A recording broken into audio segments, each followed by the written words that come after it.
Joining me now from Los Angeles is best-selling author Kelley Yang. Her latest book, New From Here, is a children's novel that explores how COVID is impacting Chinese families and Chinese restaurants. Kelley, great to have you on the program. I want to begin by just asking you how celebrations in China are different this year. Of course, there's the COVID-19 pandemic going into the third year, but this time Spring Festival is also happening at the same time as Olympics. Yes, absolutely. And I think that it's been very exciting that we're preparing for the Olympics. Everyone is so eager to see their favorite athletes.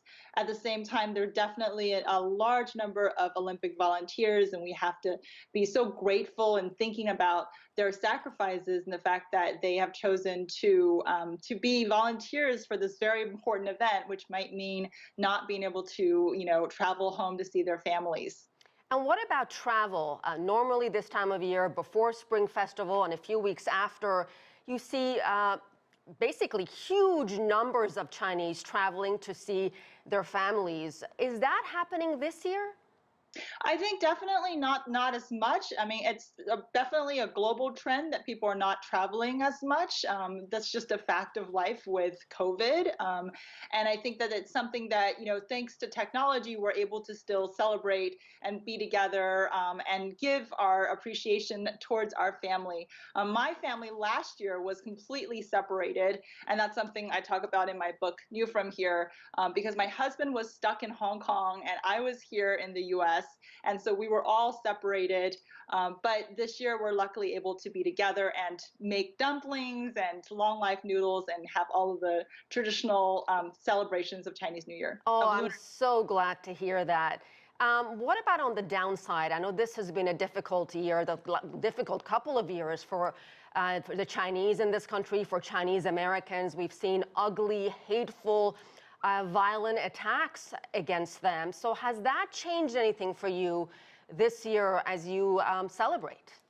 Absolutely. It's been so heartbreaking. I have personally experienced anti-Asian hate here in the US. It's something that has happened during the pandemic. It's been on the rise. My heart really goes out to everyone who's experienced it. And it just reminds us of how important it is that we celebrate, the things that our culture, is important for us to hang on to, and that we come together as a community and see all the things that we have in common, all the love and joy that we have, and all the things that are worth celebrating this year. And all those businesses in the Los Angeles area that were hurting during the pandemic, do you get the sense business is picking up? I think that business was picking up again with the Omicron. It's really been pretty hard for a lot of restaurants, and I know that Chinatown has been hurting a lot. There's definitely a lot of restaurants that were, pre-pandemic struggling a little bit, struggling to survive. A lot of workers in there are probably a little bit older. So I think that this pandemic has had lingering effects on our community. And this is, again, one of the reasons why we have to rally together and support our restaurants and support our people. And Kelley, what is one thing you want people to know about the Year of the Tiger? The last time we marked the Year of the Tiger was back in 2010. Yeah.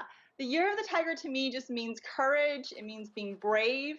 We don't know what the future holds, but we've been so brave, all of us, in terms of combating the pandemic. It's been such a hard time for everyone globally, and I just hope that we find that resilience going forward and continue to be courageous. Great message there, and a happy new year to you and your family.